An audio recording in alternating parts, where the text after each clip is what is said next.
अस्सलाम वालेकुम। Book 2 new Oxford modern English unit 10 Adil and the gold chain, इसकी हमने रीडिंग और उर्दू ट्रांसलेशन कंप्लीट कर ली थी। जब मैं उर्दू में ट्रांसलेशन करवाती हूँ तो प्लीज़ आप उस दौरान मुश्किल वर्ड्स के मीनिंग्स भी नोट करके अपनी कॉपीज़ में लिखा करें। अब हम करते हैं इसके क्वेश्चंस। पहले इस क्वेश्चन को करते हैं। Why did the two main try to escape? The two men tried to escape because they did not want to get arrested. अब करते हैं इस सवाल को। Imagine you are interviewing Adil about his brave act. What questions will you ask him? अगर आप उस बहादुर लड़के का इंटरव्यू कर रहे होते तो आप उसको किस तरह के क्वेश्चंस करते? तो आई थिंक कि आप उसको इस तरह के क्वेश्चन करते। ये आंसर में लिखें। Why did you go after your mother? What did you see when you found your mother? What did you do after the men ran away with the chain?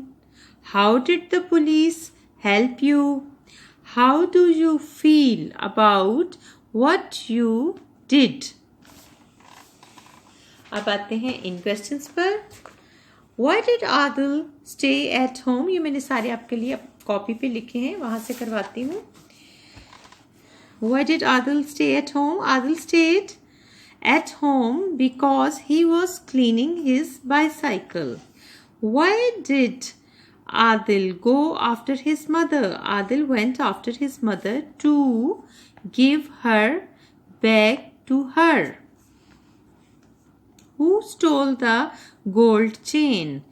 Two thieves stole the gold chain.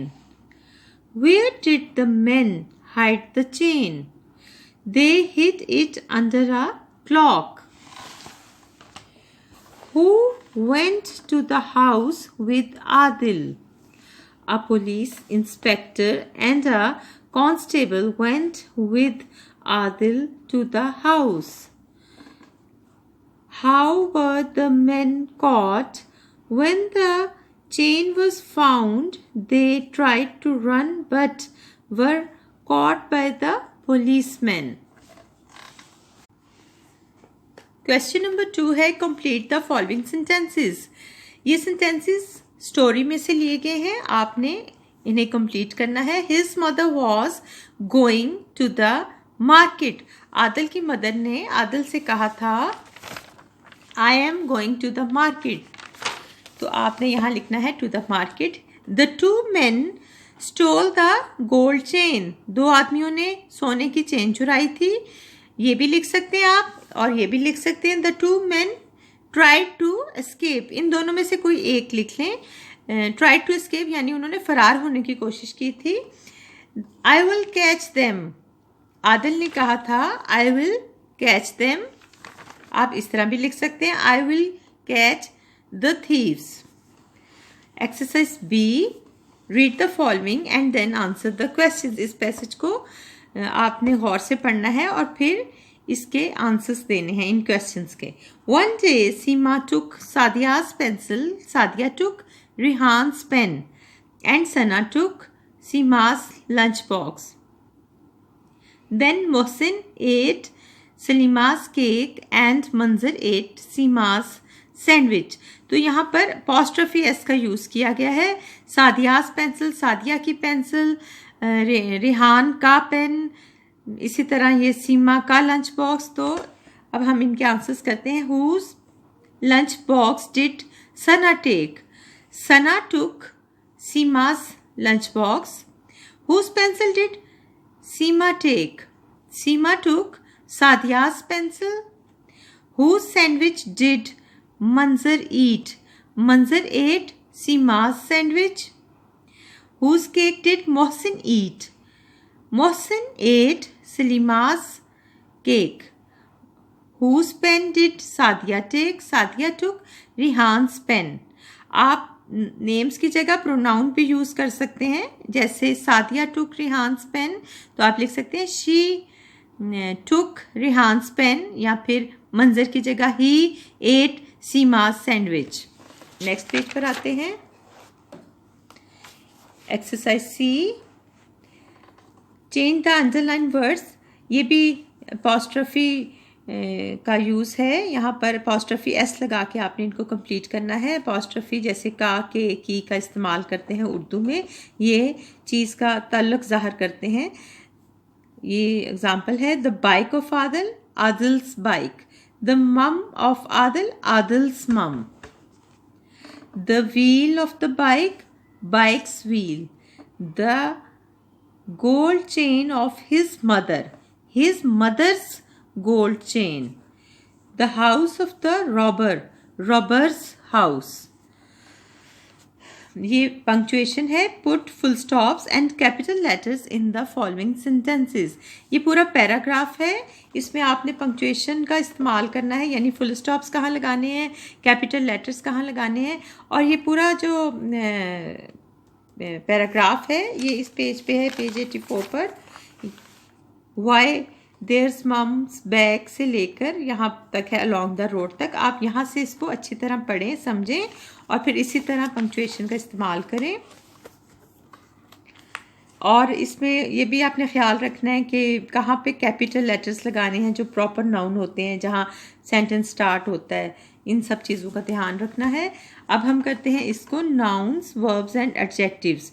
Pick out the nouns, verbs and adjectives. इस passage में से आपने ये सब अलग अलग करने हैं, नाउन, वर्ब और एडजेक्टिव्स। इस तरह आपने कॉपी में अपना कॉलम बनाना है और इस तरह आप यहाँ से पिक करके उसमें लिखें। The old man stood under the great tree and looked towards the blue hills. इसमें ओल्ड जो है वो एडजेक्टिव है, मैन नाउन है, स्टूड वर्ब है, तो वो यहाँ लिखेंगे इस तरह। ग्रेट जो है वो एडजेक्टिव है, ट्री नाउन है और लुक्ड जो है वो वर्ब है। ये सारा आप यहाँ से नोट कर लें और इसको समझ के अपनी कॉपीज पे उतार लें। अब हम करते हैं एक्सरसाइज डी। ये बेसिकली ऑरल एक्टिविटी है, लेकिन मैं आपको इसको बताती हूँ किस तरह करना है। Work with a classmate, make sentences about following by comparing them. अच्छा, ये है असल में ये कंपैरेटिव और सुपरलेटिव डिग्रीज के बारे में है। जैसे आपने स्मॉलर और स्मॉलेस्ट का इस्तेमाल करना है, फिर बिगर और बिगेस्ट का इस्तेमाल करना है, ठीक है, एडजेक्टिव्स के तौर पर। तो यहाँ पे पिक्चर्स हैं, उनसे रिलेटेड ये सेंटेंसेस पहले पढ़ते हैं, फिर हम इसी तरह ये सारे बनाएंगे। The dog is bigger than the cat. The cat is smaller than the dog. The mouse is the smallest. The dog is the biggest. ठीक हो गया। अब हमने इसी तरह इन पिक्चर्स के लिए सेंटेंसेस लिखने हैं। यहाँ से आप नोट करें, इसमें 3 पिक्चर्स हैं। Aeroplane, the aeroplane is bigger than the car. The motorcycle is smaller than the car. The motorcycle is the smallest, the aeroplane is the biggest. आपने इस जो एग्जाम्पल है इसके पैटर्न को फॉलो करते हुए इन सबको करना है। सी करते हैं। The torch is smaller than the lamp. The lamp is bigger than the candle. The candle is the smallest. The lamp is the biggest. जब आपने स्मॉलेस्ट और बिगेस्ट लिखना है तो उनके साथ दा का इस्तेमाल जरूर करना है। The square is bigger than the circle. The star is smaller than the circle. The star is the smallest. The square is the biggest. The man is bigger than the girl. The girl is smaller than the women. The girl is the smallest. The man is the biggest. The apple is smaller than the mango. The mango is smaller than the pineapple. The apple is the smallest. The pineapple is the biggest. अब ये इस picture को देखें। The hill is bigger than the boy. The kite is smaller than the boy. The kite is the smallest. The hill is the biggest. The old man is bigger than the woman. The boy is smaller than the woman. The boy is the smallest. The old man is the biggest. The third rectangle is bigger than the second rectangle. The first rectangle is smaller than the second rectangle. The first rectangle is the smallest. The third rectangle is the biggest. ये आप और से देख लें, इस पे मुझे वैसे कोई फ़र्क नहीं नज़र आ रहा, लेकिन यहाँ क्योंकि डार्क कलर है, ये कम है और ये इसको बिल्कुल लाइट किया होता है, इसी से कोई अंदाज़ा लगा के आप इसको कर लें. The radio is smaller than the stereo. The stereo is bigger than the timepiece. The timepiece is the smallest. The stereo is the biggest. The snake is bigger than the stick. The worm is smaller than the stick. The worm is the smallest. The snake is the biggest. The jacket is smaller than the t-shirt. The t-shirt is bigger than the coat. The jacket is the smallest. The t-shirt is the biggest. अब हम करते हैं exercise E composition. Use the phrases below in the sentences of your own. The ideas in each sentence must be connected just like in a story. तो ये story से related आपने इनको sentences को बनाना है.